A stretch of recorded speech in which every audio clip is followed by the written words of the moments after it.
중요한 자리에 저를 초대해 주신 도산 아카데미 관계자 여러분들께 다시 한번 감사의 말씀을 드리겠습니다. 저는 소개받으신 것처럼 평생을 엔지니어로 살아오고 지금도 엔지니어링 일을 하고 있는 사람입니다. 근데 엔지니어링 중에서도 제가 쭉 해오던 일은 거의 대부분이 엔진 개발입니다. 대한민국에 지금도 길에서 굴러다니는 자동차들 엔진은 거의 대부분 제가 설계했다고 보시면 맞고요. 두산에 가서는 그 장갑차 엔진, 그리고 요새 이제 유럽에 많이 수출하고 있는 K2 전차 엔진을 제가 설계를 했습니다. 그리고 현대자동차가 로템이 생산하는 그 수륙양용 장갑차가 있습니다. 그 차륜형 장갑차, 그 엔진도 제가 설계를 해서 어떻게 하다 보니까 한국 육군이 쓰는 그 장비들의 엔진은 전부 제가 설계를 하게 됐습니다. 그래서 평생을 이렇게 엔지니어로 살아가고 있는데요.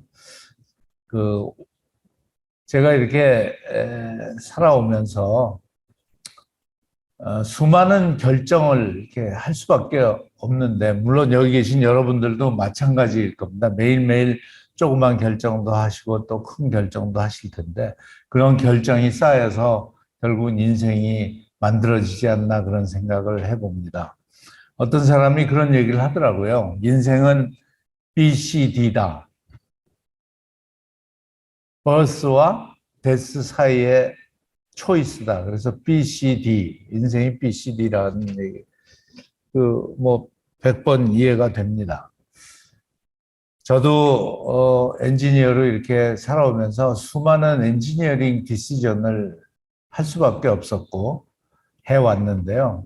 그 중에 물론 오늘 7번의 위험한 결정, 여기서도 그런 얘기가 나오겠습니다만, 크나큰 실패를 하도록 잘못 결정한 것도 있었고요.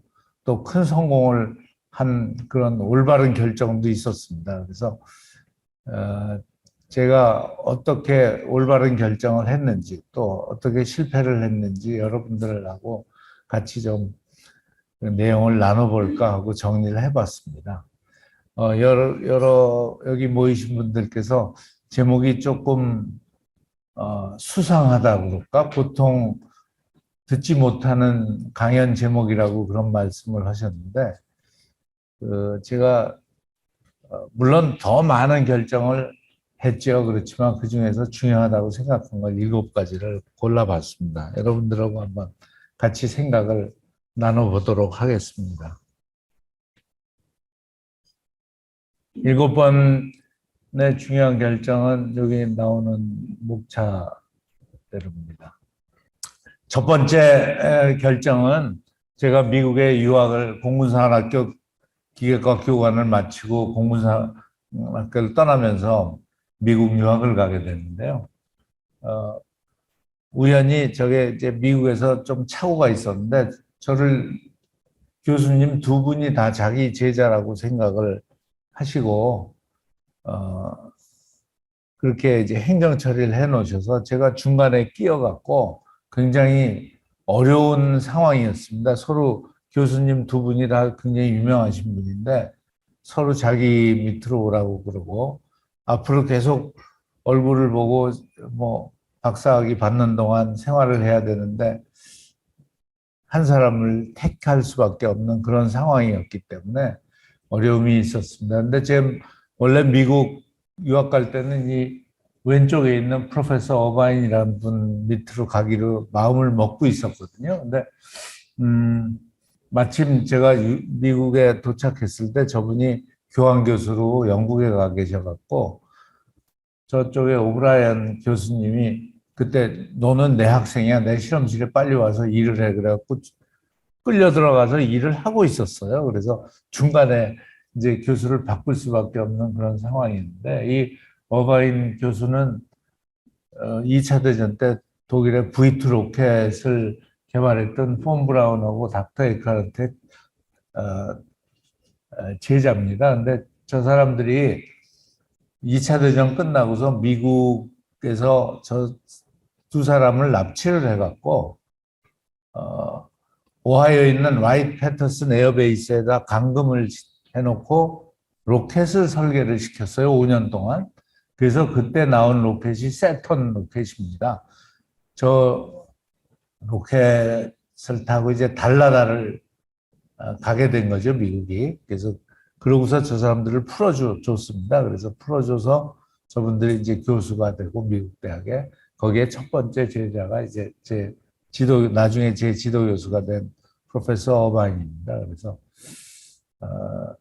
저게 굉장히 어려운 결정이었는데 다행히 프로페서 오브라이언이란 분이 굉장히 신사예요. 그래서 충분히 이해가 된다. 그래서 저분 밑에서 제가 6개월을 일을 하고 공부를 하고 다시 지도교수를 바꿔갖고 제가 원래 생각했던 대로 프로페서 어바인 밑으로 가서 주로 가스터빈하고 로켓 뭐 이런 쪽을 공부를 했습니다.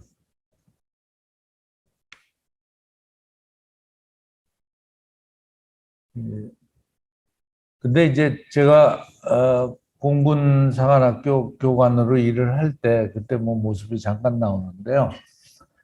그 미국 공군사관학교하고 한국 공군사관학교가 시설이나 교재가 똑같습니다. 그래서 시설도 미국에서 전부 똑같이 지어줬고 그래서 최첨단 시설들을 갖고 있었습니다. 한국 공군사관학교가. 그리고 교재도 미국에서 쓰는 교재 그대로 원서로 강의를 했고 생도들이 그런 걸 배우고 그랬습니다. 그래서 그때 로켓 개발을 공군이 맡았었습니다. 그러니까 지대지 미사일인데 지금으로 치면 뭐 거의 50년 전인데 박정희 대통령이 저 굉장히 열정적으로 지원을 하셨기 때문에 공군사관학교가 한국의 유일한 초음속 풍동을 갖고 있었기 때문에 저희가 그 개발 프로젝트에 참여를 해서 일을 했던 기억이 납니다. 그런데 제가 이제 두 번째 결정인데요. 그런 이 비행기 관련한 로켓 관련한 연구를 한 사람이 외국인으로서 미국에서 자리 잡기가 굉장히 어려웠기 때문에 제가 이제 결국은 자동차 회사 쪽에 엔진 쪽 일을 하기 위해서 디트로이트의 GM으로 갔습니다. 그래서 GM에 가서 일을 했고 그때 이제 여러 가지 엔진 개발을 했는데 이제 지금도 기억나는 거는 미시간에 US 테이컴이라고 기갑 사령부가 디트로이트에 있습니다. 미국 전체 기갑 사령부니까 뭐 전 세계 기갑 부대를 총괄하는 사령부인데 거기서 무기 개발도 디트로이트에서 합니다. 근데 저 사람들 A1 에이브람스 탱크를 갖고 있었는데 이게 몇 가지 이제 약점이 있었습니다. 첫 번째 약점은 이게 가스터빈 엔진을 썼기 때문에 연비가 굉장히 나쁩니다. 그래서 탱크가 연료 탱크가 굉장히 큽니다. 그 탱크가. 그래서 탱크가 등치가 커졌고 그다음에 가스터빈은 그 배기가스 온도가 굉장히 높습니다. 높고 양도 디젤 엔진의 보통 5배 정도의 배기가스 양이 나오기 때문에 열추적 미사일에 굉장히 쉽게 당하는 그런 약점이 있었습니다. 그래서 저걸 보완하기 위해서 디젤 엔진을 개발하고 싶어 했고 GM하고 디젤 엔진, 탱크용 디젤 엔진을 개발을 그때부터 컨셉 스터디를 했는데 제가 거기에 운 좋게 같이 참여를 해서 초창기에 디젤 엔진 컨셉 스터디를 미국 육군 기갑사령부하고 할 수 있는 기회가 있었습니다. 그래서 나중에 이제 제가 최근에 투산에 와서 그때 했던 거를 많이 써먹을 수 있었던 그런 계기가 됐습니다. 그리고 이제 제가 GM에 있을 때 현대그룹에서 정주영 회장님께서 독자 엔진을 개발하고 싶은데 개발할 수 있는 상황이 없고 사람이 없고 그렇다고 그래서 전 세계를 뒤지신 것 같습니다. 그래서 엔진 개발을 할 수 있는 사람을 찾자. 그래서 이제 레이더망에 제가 걸렸는데 저는 그때 뭐 GM에서 잘 나가고 있었기 때문에 한국에 올 생각이 별로 없었습니다. 근데 집요하게 정지용 회장님이 나라를 위해서 좀 기여를 해줘야 되지 않겠느냐. 그래서 이제 결론적으로는 이제 84년 4월에 한국에 이제 돌아왔습니다. 돌아왔는데 와서 보니까 일을 할 수 있는 형편이 아니더라고요. 현대자동차가 워낙 조그만 회사고 그때는 그 울산에 연구소가 있는데 연구소 인원이 200명인데 그 공고 나온 사람들이 120명이고요. 대졸 사원이 80명이 있더라고요. 그리고 한국의 자동차 산업 전체가 워낙 열악해갖고 연구라는 거를 한 적이 없는 겁니다. 조직 전체가. 그래서 전부 뭐 일본이나 독일에서 도면을 받아다가 그대로 생산하는 정도의 수준이었고, 와서 놀란 게, 한국 전체 자동차 쪽에 박사학위 가진 사람이 저 혼자더라고요. 그 미국에 제가 있던 GM엔 박사가 1200명이 있었거든요, 그때. 근데 한국 전체 저 혼자더라고요. 그래서 너무 깜짝 놀랐는데, 박사는 둘째치고 석사도 별로 없었습니다.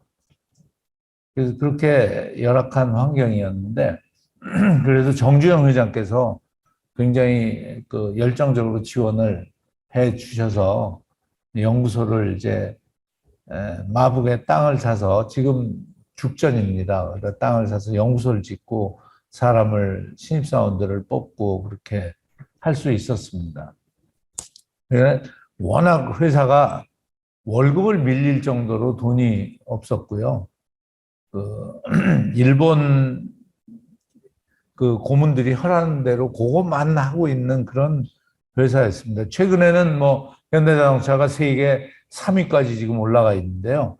저 때는 전 세계 27개 자동차 회사 중에 23등이었습니다. 그리고 제가 온 해에 그 해에 차를 9만 7천 대 만들더라고요. 그러니까 스텔라하고 포니를. 뭐 올해 아마 850만 대 정도 생산할 것 같은데 현대자동차가. 그리고 워낙 돈이 없어서 월급도 제가 GM에서 받던 거에 3분의 1밖에 못 주더라고요. 그 정도로 돈이 없고 조그만 회사였습니다. 그래서 제가 GM에서 이제 현대로 간다고 그랬더니 우리 중역들이 현대에 가서 넌 할 수 있는 게 아무것도 없는데 거길 왜 가냐, 시간 낭비하려고. 그러면서 넌 틀림없이 가면 6개월 이내에 돌아올 거다, 할 일이 없기 때문에. 그래서 퇴직 처리를 안 해주더라고요. 그리고 휴직하고 가라고 그러더라고요. 너 돌아올 거니까 금방. 뭐 제 사무실도 그냥 놔두고 비서도 그냥 놔두고 다 그대로 놔두고 그냥 갔다 오래요. 6개월 이내에 넌 틀림없이 돌아온다고. 그래서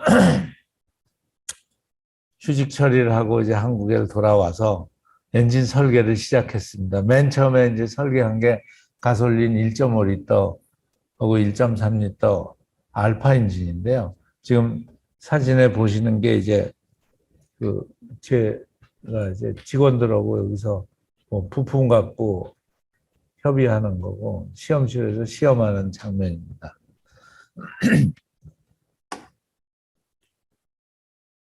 그 신엔진 개발 실장으로 이제 일을 시작했고 1.3, 1.5, 1.5리터 터보 엔진. 그래서 한국에서 최초로 이제 국산 엔진을 설계를 한 겁니다. 그래서 한창 개발을 하고 있습니다. 우측에 저 엔진이 이제 나중에 완성된 상태의 알파 엔진입니다. 근데 그때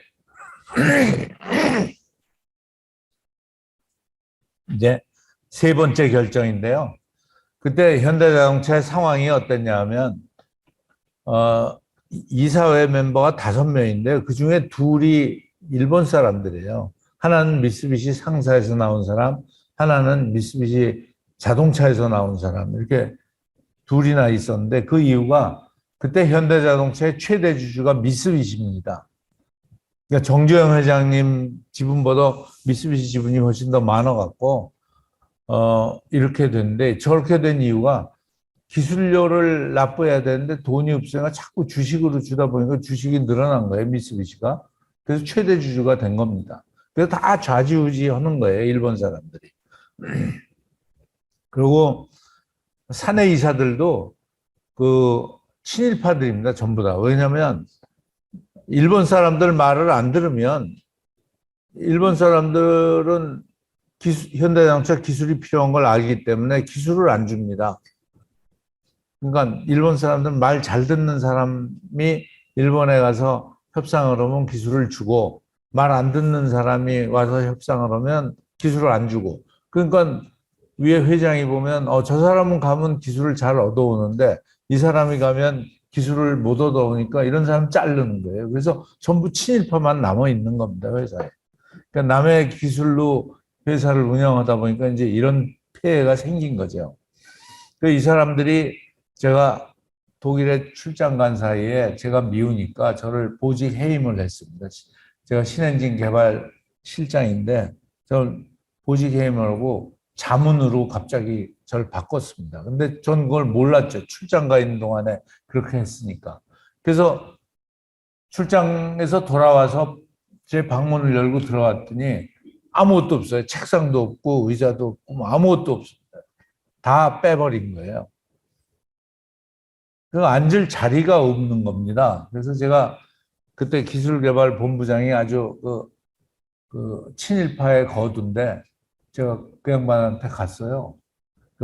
어떡하려고 이렇게 하는 거냐 그랬더니 너 같은 놈은 필요 없어 우린. 너 미국으로 돌아가면 되잖아. 그 양반이 굉장히 욕을 잘해요. 이거 제가 굉장히 순화해서 얘기한 겁니다. 쌍욕을 하는 사람입니다, 무조건. 그래서 저를 보직 해임을 해서 제가 앉을 데가 없어. 그렇다고 뭐 집에 가 앉았을 수는 없지 않습니까? 제가 뽑아놓은 직원들이 벌써 이때 200명 정도 있었는데 그 친구들을 책임을 져야 될 거 아닙니까? 그래서 뭐 아무 권한도 없고 뭐 책임도 없고 일도 없지만 매일 출근을 해서 복도에 앉아 있었습니다. 그 조그만 뭐 생산직 사원들이 쓰는 철제 책상이 있었어요. 그래서 거기 앉아서 6개월 동안 논문을 한 1200편을 봤습니다. 그래서 공부는 참 많이 했는데요. 서러운 게 점심 먹으러 식당에 내려가면 자리가 없어서 줄을 서 있어도 제 옆에는 아무도 안 앉습니다. 찍힐까 봐. 그래서 저 혼자 밥을 먹는데 6개월 동안 밥을 혼자 먹어보니까 참 그 슬픈 일이더라고요. 그래서 어려운 그런 어려움을 겪었는데 그때 이제 정주영 회장님께서 그 지금의 하이닉스를 건설하시느라고 이천에 가서 안 나오셔갖고 이 내용을 모르셨어요. 제가 이렇게 수모를 당하고 보직 해임됐다는 거를. 그러다 우연히 지나가시다가 들르셨더라고요. 잘 되고 있느냐. 그래서 제가 지금 보직 해임을 당해서 아무 일도 못하고 있습니다. 펄펄 뛰고 이제 난리가 나셨어요. 그래서 이제 다시 6개월 만에 원대 복귀를 하고 다시 엔진 개발을 시작을 했는데요. 그래서 5년 반 만에 이제 겨우 개발이 완료가 돼서 여기 보시는 것처럼 이제 첫 번째 1호 장형실상을 알파 엔진이 받았습니다. 그래서 저 알파 엔진이 엔진뿐만 아니라 거기에 붙어서 같이 사용되는 수동 변속기, 자동 변속기까지 세트로 전부 개발이 됐습니다. 그래서 한국의 최초의 엔진이 탄생을 한 거고요. 저 사진 맨 위가 이제 여기가 접니다.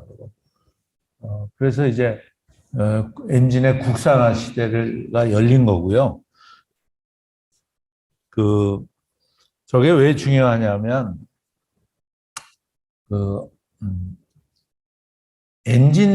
자동차 엔진을 개발한 나라가 한국이 전 세계에 6번째입니다.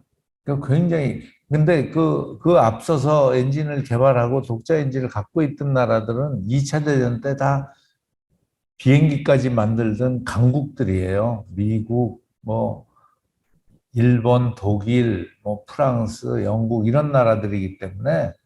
근데 한국은 뭐, 아주 아무 기반이 없는 데서 시작을 해서 이제 자동차 산업에 이제 강자로 부상을 하게 된 계기가 된 겁니다. 그리고 이제 그 그때 미쓰비시가 로얄티를 그 엔진 하나에 10만 원, 자동 변속기 하나에 12만 원씩 받아갔어요. 근데 어, 어마어마한 그 돈입니다, 그게. 그래서 현대자동차 1년 순이익의 거의 60%를 로얄티로 받아가 갖고 현대자동차는 연구개발 투자를 할 재원 자체가 없는 겁니다. 다 로열티를 뺏기기 때문에. 그래서 이제 그리고 이제 좋은 기술을 주는 것도 아니고 미쓰비시가 다 쓰다 버리는 아주 오래된 기술을 주기 때문에 세계 시장에 나가서 경쟁을 할 수가 없는 그런 기술입니다. 그런데 이제 알파 엔진을 개발하고 나서는 이제 저걸 갖고 세계 시장에 나가서 제대로 경쟁을 하고 제값을 받을 수 있는 자동차를 만들 수 있게 됐기 때문에 저는 굉장히 자동차 회사로서는 이제 중요한 일이 된 거죠. 그래서 그 이후로 지속적으로 알파, 베타, 감마, 델타, 입실론, 누뭐 해서 뭐 한 20가지 이상의 엔진이 거의 매년 이제 개발이 돼서 생산이 되는 그런 시초가 된 거죠. 여기 왼쪽에 보시면 제가 지금 김진현 장관, 과기부 장관이 방문을 했을 때 91년에 제가 이제 시험실에서 설명을 하고 있는 모습이고요. 우측의 사진에 가운데가 하얀 양복 입은 분이 그때 미쓰비시의 구보 회장입니다. 근데 저 양반이 굉장히 그 유명한 사람이에요. 2차 대전 때 그 제로 전투기 엔진을 28살 때 설계한 거의 천재예요. 동경제대 기계과를 나온 분인데, 근데 저 양반이 제일 교포입니다. 굉장히 똑똑하고 스마트한 분인데, 저 사진의 우측에 두 번째가 이제 접니다. 근데 저 양반이 정주영 회장님하고 굉장히 친하세요. 굉장히 친하셔서 정주영 회장님을 두 번을 찾아오셨어요, 한국으로.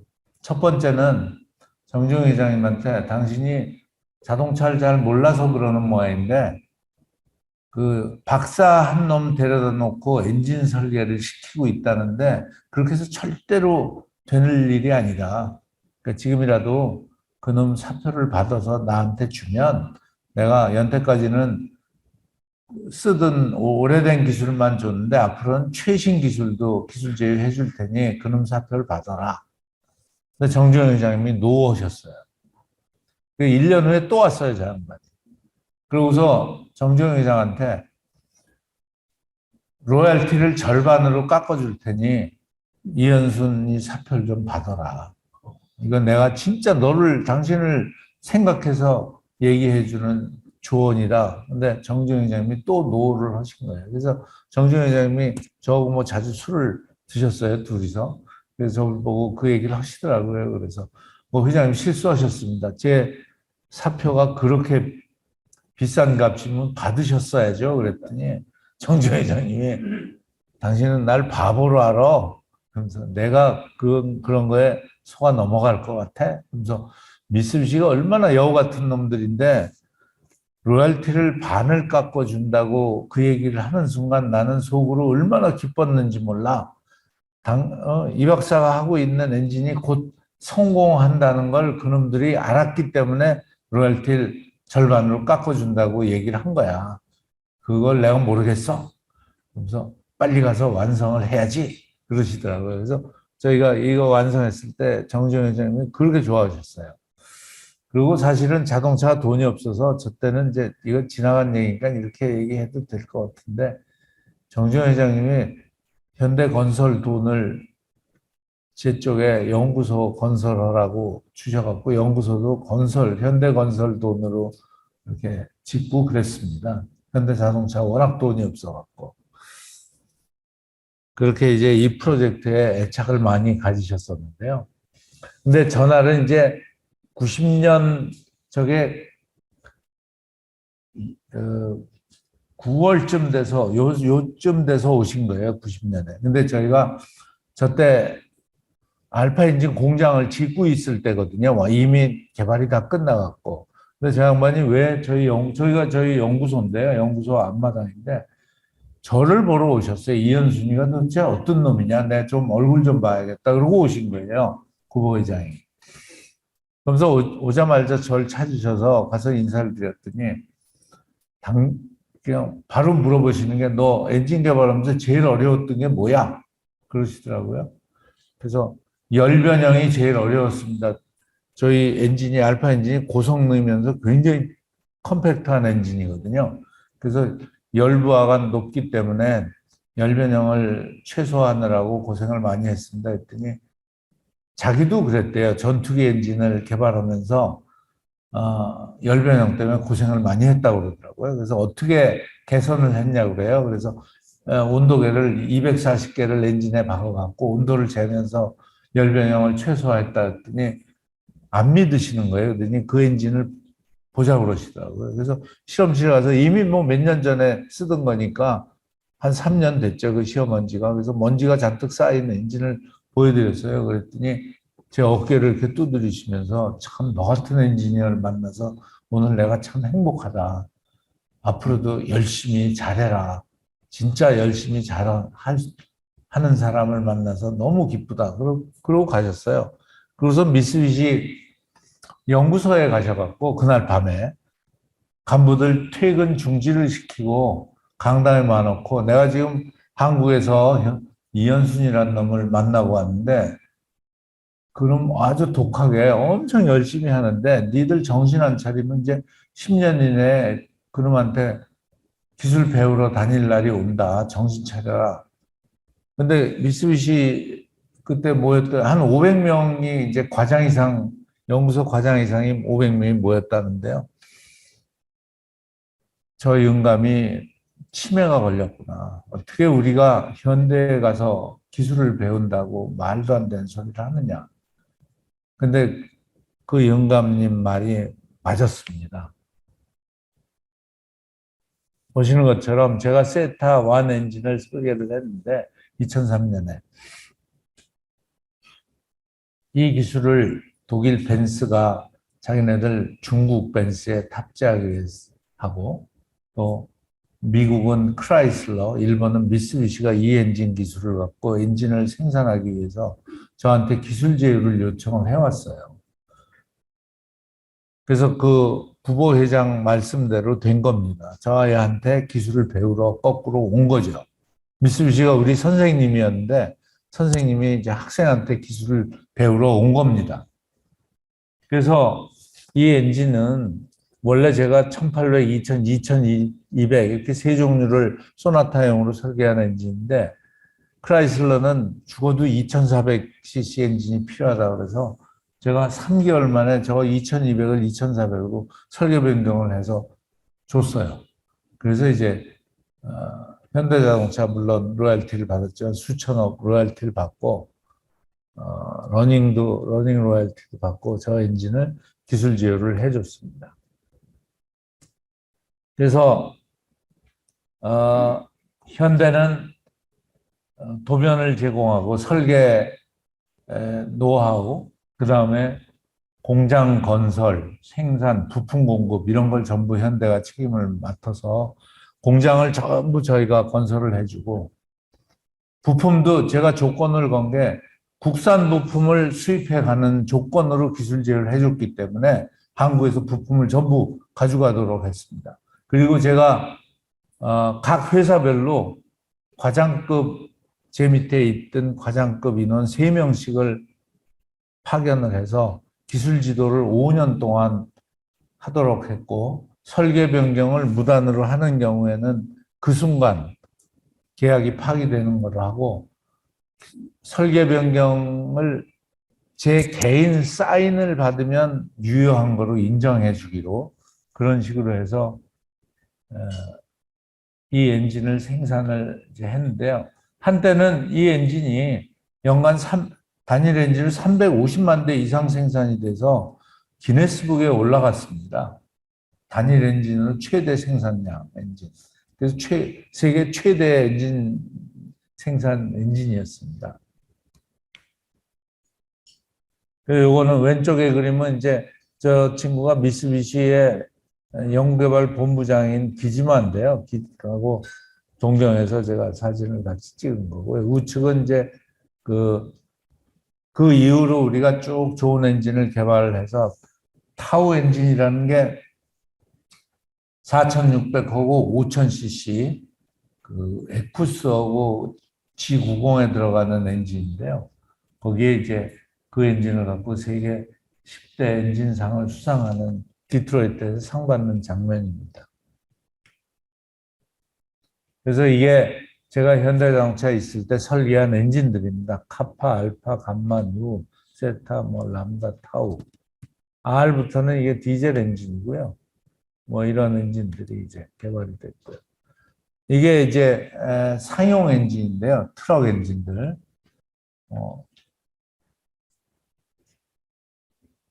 이 중에서 이제 제일 중요한 엔진이 저 우측에 상단의 우측 끝에 있는 H 엔진인데 저게 아까 제가 말씀드린 그 수륙 양용 장갑차 엔진입니다. 지금 육군이 주력 장갑차로 쓰고 있는 수륙 양용 장갑차인데요.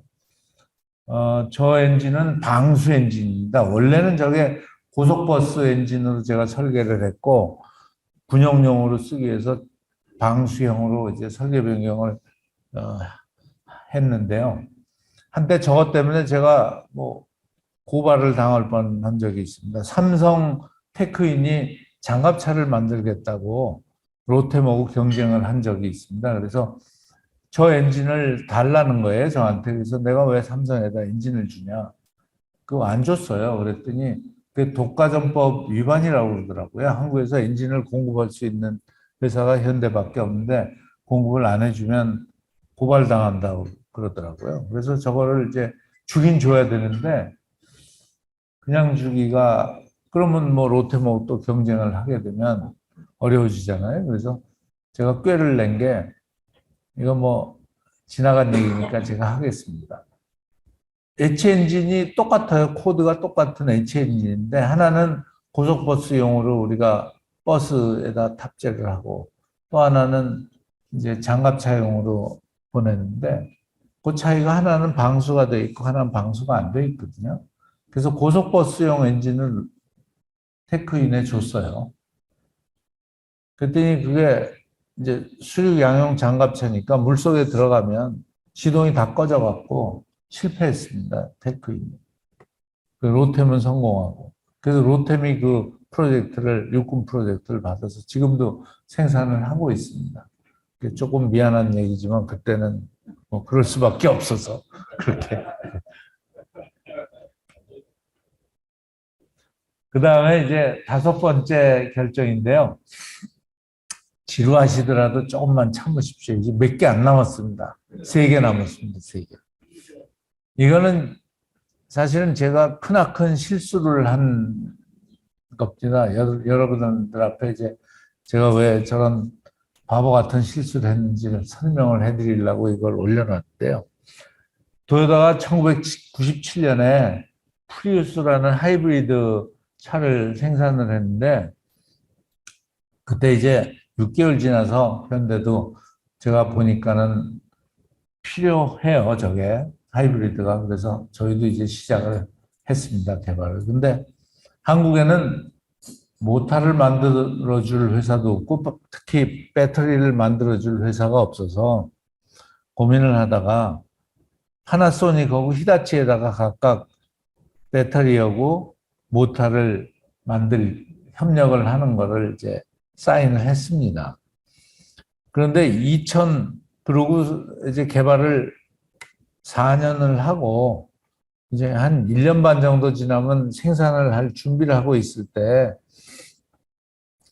이 파나소닉하고 히다치 회장이 저한테 편지를 보냈어요. 6개월 후까지만 샘플을 공급하고 그 이후에는 샘플을 공급할 수 없다. 미안하다. 그리고 편지가 왔어요. 그래서 제가 일본에 저희 지사에다 확인을 시켜보니까 신년 할애 때 도요다 회장이 히다치하고 파나소닉 회장을 불러갖고 니네 현대하고 거래를 한다며 그러면 우리하고 거래를 끊자. 그리고 협박을 한 거예요. 그래서 이 두 회사가 도요다하고 거래를 유지하기 위해서 현대하고 거래를 끊은 겁니다. 그래서 저희가 피해를 입은 건데 그때 제가 너무 쉽게 생각을 한 거예요. 일본 사람들의 속성을 잘못 파악하고 협력을 할 수 있을 거라고 착각을 한 겁니다. 그러니까 진짜 바보 같은 실수를 한 건데요. 그래서 갑자기 부품을 공급을 받을 수가 없는 겁니다. 거의 5년 가까이 같이 협력을 하고 생산 준비를 하고 있었는데 그래서 전부 이제 도로아미 타불이 된 거죠. 그래서 다시 개발을 할 수밖에 없어서 이제 배터리는 LG화학이 그때 노트북 배터리 요만한 거 조그만 걸 개발을 하고 있었어요. 그래서 그걸 키워서 자동차용으로 좀 하자. 그런데 안 하더라고요. 돈이 안 된다고. 그래서 이제 정몽구 회장한테 부탁을 드려갖고 그때 노무현 대통령 때 평양을 갈 일들이 있었어요. 대기업 대표들이. 그래서 거기 가서 이제 구본무 회장하고 정몽구 회장님이 제 말을 듣고 이제 배터리를 개발을 해달라고 요청을 한 겁니다. 정몽구 회장이. 그랬더니 정몽구 회장님이 난 자세한 건 모르는데 우리 이사장이 그거 꼭 LG가 해줘야 된다고 그러는데 한국 돌아가면 이사장을 좀 만나시오. 그래갖고 연락이 왔더라고요. 그래서 구본무 회장한테 가서 설명을 드렸어요. 그랬더니 구본무 회장님이 자기도 굉장히 배터리에 관심이 있고 미래 전기차에 관심이 있으니 그럼 해보자. 그래서 이제 하기로 했는데도 계속 그 LG화학의 그때 대표이사는 적자를 내니까 투자는 많고 이익을 못 내니까 계속 이거를 브레이크를 걸고 안 하려고 그러더라고요. 그래서 애를 굉장히 먹고 결국은 그 하이브리드용 조그만 것만 이제 LG가 하겠다고 그래서 그것만 했어요. 그런데 배터리는 이제 그렇게 시작을 했고 모타 설계는 해줄 데가 없어서 결국은 제가 끌어안고 저희 현대자동차 남양연구소에서 자체적으로 설계를 했습니다. 그래서 그걸 지금도 이제 요새 나오는 전기차도 그 모타를 지금 쓰고 있는데요. BLDC 하이 퍼포먼스 모타인데 그거를 이제 개발을 했고 근데 이제 여전히 숙제로 남은 게 전기차용 배터리예요. 전기차용 배터리는 순수 전기차는 배터리 용량도 크고 비싸고 투자도 훨씬 더 큰데 LG는 계속 안 하겠다 그래서 이것도 제가 좀 쉽게 생각한 건데 SK를 찾아왔어요. 그래서 최태원 회장하고 협의를 해서 이걸 좀 하자 그랬더니 굉장히 좋아하면서 하겠다고 그러더라고요.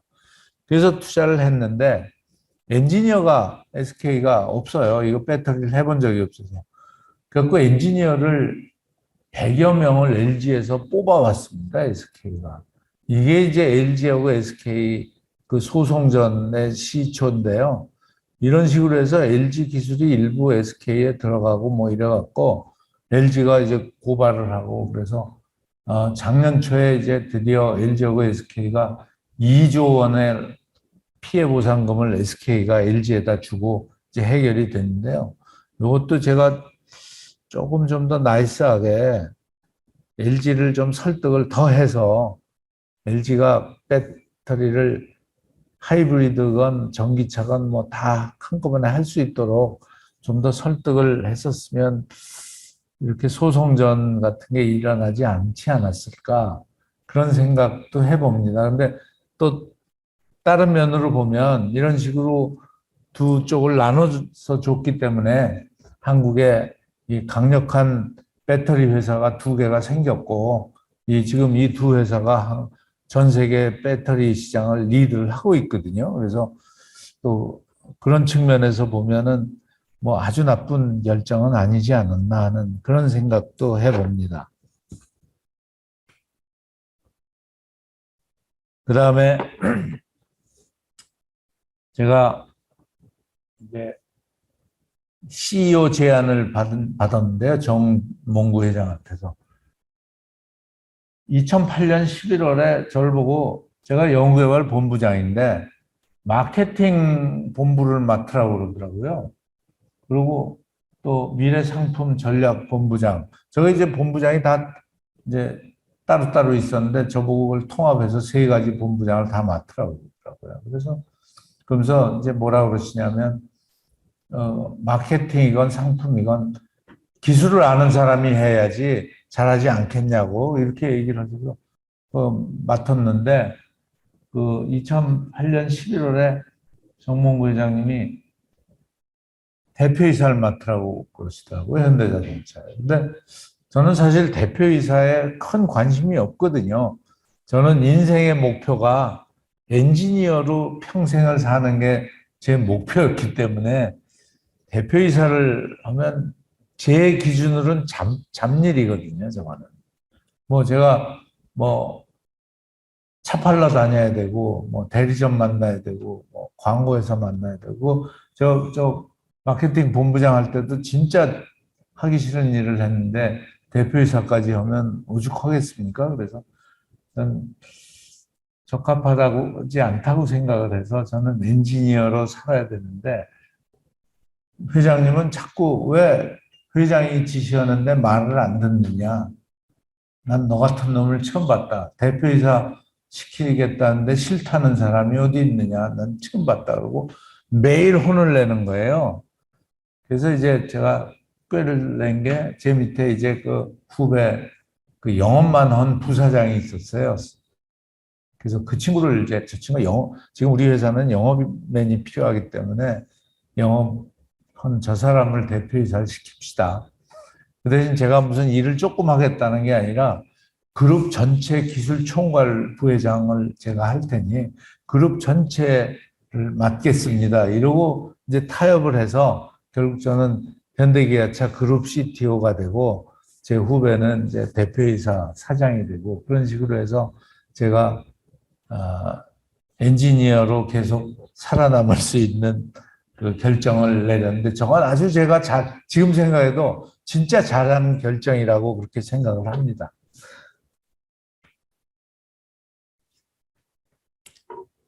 그래서 제가 이제 30년 동안 현대자동차에서 일을 하고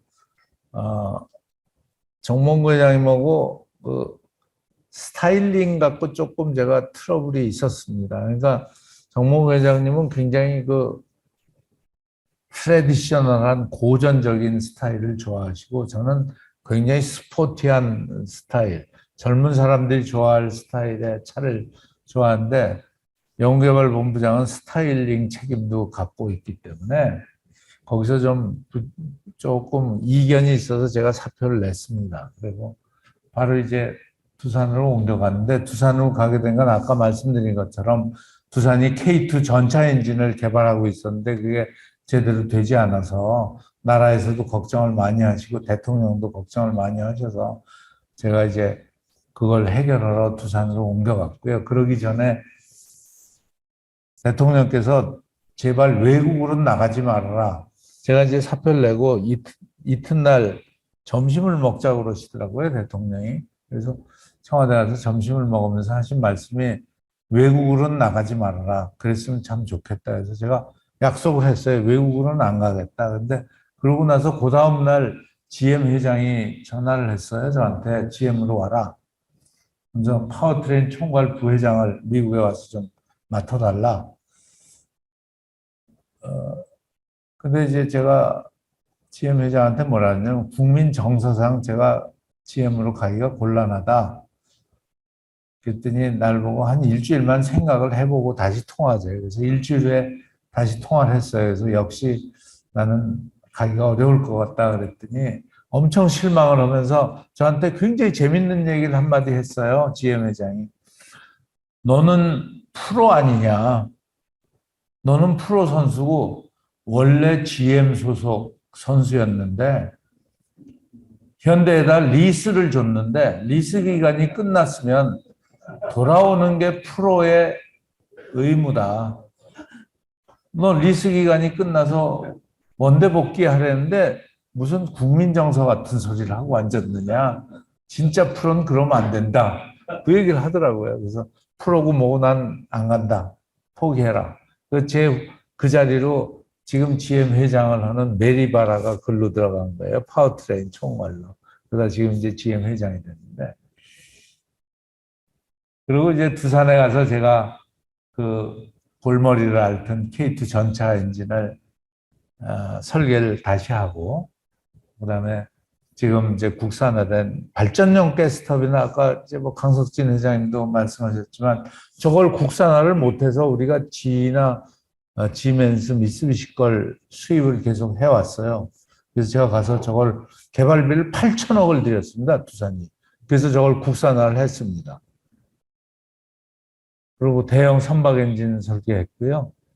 그다음에 수소 퓨얼셀도 이제 두산에 가서 신사업으로 저걸 했는데 두산에 가서 제가 퓨얼셀을 하게 된 거는 현대자동차에서 제가 1994년부터 퓨얼셀을 준비를 해서 저보고 미친놈이라고 뭐 별 욕을 다 먹으면서 수소 자동차를 개발을 94년부터 시작을 했는데 지금 이제 시판을 하고 있죠.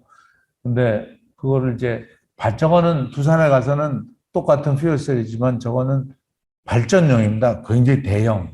그래서 대형 퓨얼셀 사업을 두산에 가서 시작을 했고요. 협동 로봇 사업을 시작했고 수소 드론 이런 거를 지금 미래 먹거리로 가서 신규 사업으로 제가 했습니다. 이 두산에 가서 제가 설계한 엔진들인데요.